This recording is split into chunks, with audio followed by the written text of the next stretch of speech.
students, in this video we are going to discuss the poem How Pleasant to Know Mr. Lear.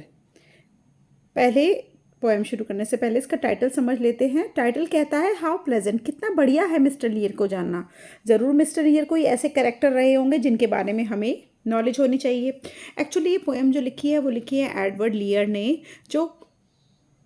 जो खुद अपने आप को इस पोएम में डिस्क्राइब कर रहे हैं। तो वो अपने आप की अपनी क्वालिटीज़ बताएंगे इस पोएम में। एक इमेजिनरी कैरेक्टर उन्होंने लिया है जो एक्चुअली वो खुद हैं। तो वो अपनी इस पोएम में, जिसका टाइटल है how pleasant to know mister Lear, ये डिस्क्राइब करेंगे कि मिस्टर लेयर को जानना कितना अच्छा है। एक्चुअली इसमें बहुत सारी बातें ऐसी हैं जब हम रीड करेंगे तो हमें ऐसा लगेगा कि ऐसा कुछ खास नहीं था मिस्टर लेयर को जानना। ऐसी कोई सच उन्होंने कुछ ऐसी चीज़ें नहीं लिखी है मिस्टर लेयर के बारे में कि हम उन्हें जाने तो हमें प्लेजेंट फील हो। ठीक है, तो इस पोएम को शुरू करते हैं। How pleasant to know mister Lear who has written such volumes of stuff. तो अपनी तारीफ़ करते हुए वो शुरू करते हैं कि मिस्टर लेयर को जानना कितना अच्छा है।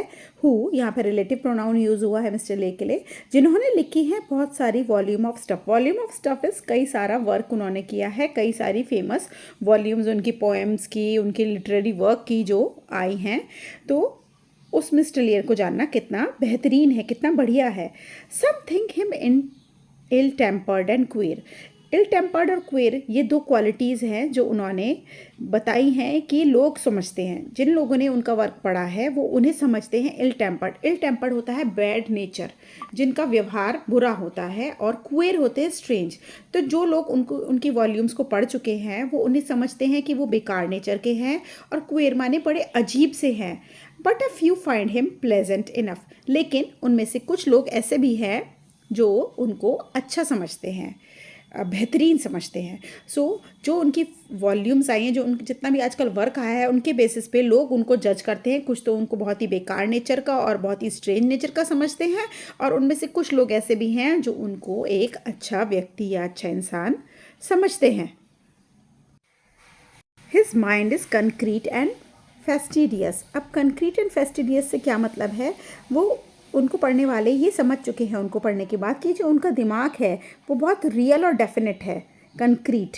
और फेस्टिडियस माने जो बहुत मुश्किल से खुश होते हैं। तो उनका जो दिमाग है, उनकी जो सोच है वो बहुत ही रियल डेफिनेट है, और मुश्किल से वो खुश होते हैं। मीन्स वो प्रैक्टिकल हैं, वो जो चीज़ें रियल हैं, प्रैक्टिकली पॉसिबल हैं, उन चीज़ पे विश्वास करते हैं।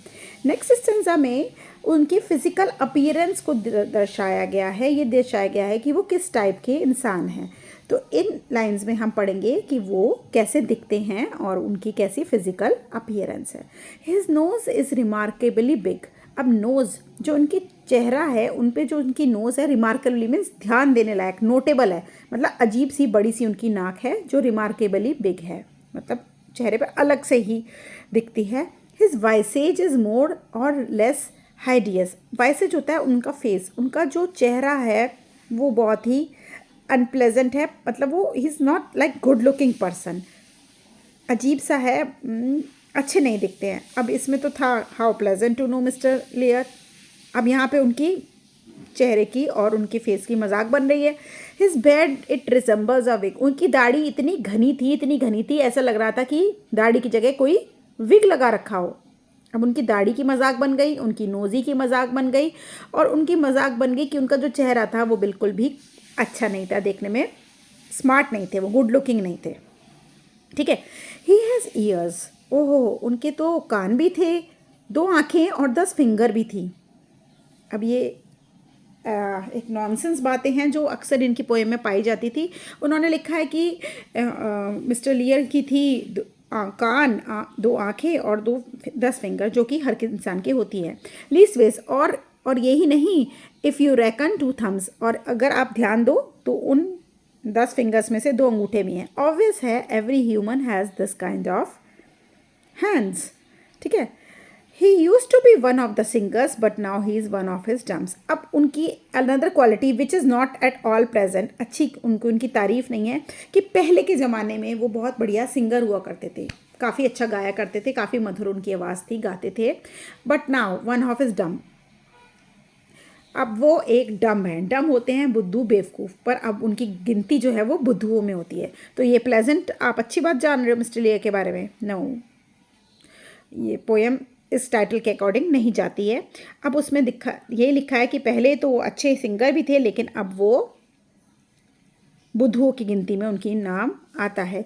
ही हैज़ मैनी फ्रेंड्स, उनके कई दोस्त भी रहे हैं, लेमैन एंड क्लैरिकल, कुछ तो आम इंसान रहे हैं। अब उनके फ्रेंड सर्कल को डिस्कस किया है।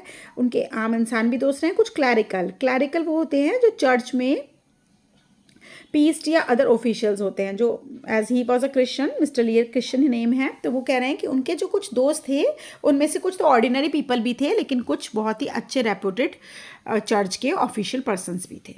नेक्स्ट स्टेंजा में उसकी पोएम को डिस्क्राइब करा, उनकी कैट को डिस्क्राइब करा है, ओल्ड फॉस। इनकी कई पोएम्स में इस कैट का डिस्कशन आया है कि उनकी old Foss is the name of his cat.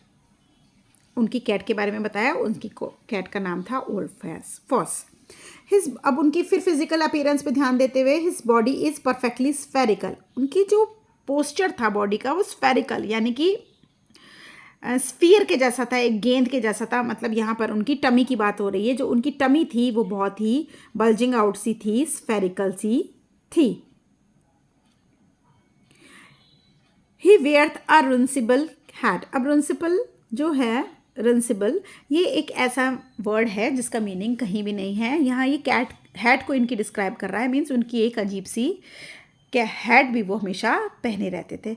अब उनकी और आगे उनके बारे में, उनके नेचर को डिस्क्राइब करते गए हैं। जब वो दुखी होते थे, he weeps by the side of the ocean. Ocean, समुद्र के किनारे बैठकर वो रोते थे जिससे वहाँ उन्हें कोई ना देखे। और weeps on the top of the हिल, या फिर वो पहाड़ियों पर जाकर वहाँ पर रोया करते थे। मीन जब वो अपना दुख होता था वो ज़्यादा लोगों से नहीं बांटते थे, वो अकेले में ही अपना दुख सहन करते थे, बर्दाश्त करते थे। और क्योंकि ओशियन और हिल ऐसी जगह होती है जहाँ पर ज़्यादा भीड़ नहीं होती है, तो ऐसी जगह वो अपना दुख अपने आप से बांटा करते थे और वहाँ जाके वो चुपके चुपके रोया करते थे। फिर उनके मूड को डिस्क्राइब कर रहे हैं। ही परचेजेस पैनकेक्स एंड लोशन। फिर वो बहुत मूडी थे, वो सेंटिमेंटल पर्सन थे, उनकी कुछ स्पेसिफिक लाइक्स और डिसलाइक्स थी। हाँ, तो वो पैनकेक खरीद के वो खाया करते थे और अपनी बॉडी, अपनी फेस को, अपने हैंड्स को मसाज करने के लिए लोशन लिया करते थे। और he and chocolate shrimps from the mill, और मिल जाकर वो चॉकलेट श्रिम्स यानी कि जो एक फ़िश का नाम है वो खाया करते थे। मतलब उनकी स्पेसिफिक लाइक्स और डिसलाइक्स को यहाँ पे दिखाया गया है। He reads but he does not speak Spanish. वो पढ़ तो लेते थे स्पेनिश लैंग्वेज, लेकिन उन्हें बोलनी नहीं आती थी, ये भी उनकी क्वालिटी है। He can not abide ginger beer, और उन्हें जिंजर बियर, एक बियर की क्वालिटी यहाँ पर डिस्क्राइब करी है, बियर होती है जिंजर बियर, वो उन्हें बिल्कुल भी बर्दाश्त नहीं थी। ere the days of his pilgrimage vanish, how pleasant to know Mr. Lear। Pilgrimage होता है जैसे कि तीर्थ स्थान, जैसे कि जो मुस्लिम्स होते हैं वो हज पे जाते हैं, जो हिंदूज़ होते हैं वो अमरनाथ, केदारनाथ, बद्रीनाथ जाते हैं, ऐसे ही जो क्रिश्चियंस होते हैं वो भी पिलग्रिमेज पे जाते हैं। तो कहते हैं जब उनके पिलग्रिमेज के दिन ख़त्म होने वाले थे, गायब होने वाले थे, फिनिश होने वाले थे, तब उन दिनों उन्हें जिंजर बियर बिल्कुल बर्दाश्त नहीं होती थी। मतलब वो अपनी चीज़ों को लेके बहुत ही पर्टिकुलर थे और वो रूल्स पे चलते थे। How pleasant to know mister Lear. कितना खुश है, कितना अच्छा है, प्लेजेंट है मिस्टर लियर को जानना। इस पोएम में पोइट ने मिस्टर लियर की बहुत सारी क्वालिटीज़, बहुत सारी लाइक्स, डिसलाइक्स, उनकी सेंटिमेंट्स, उनकी स्पेसिफिक लाइकिंग्स को दर्शाया है कि मिस्टर लियर को जानना कितना इंटरेस्टिंग रहा। तो as you can say he has written such a poem to make you laugh, to amuse people, क्योंकि मिस्टर लियर की जो कैरेक्टरिस्टिक्स थी वो एज सच ऐसी कोई ख़ास तो नहीं थी कि आप को उनको प्लेजेंट फील करो। So this was the explanation of the poem. Poem समझ आइए तो फटाफट से लाइक कर दीजिए। Thank you, bye bye.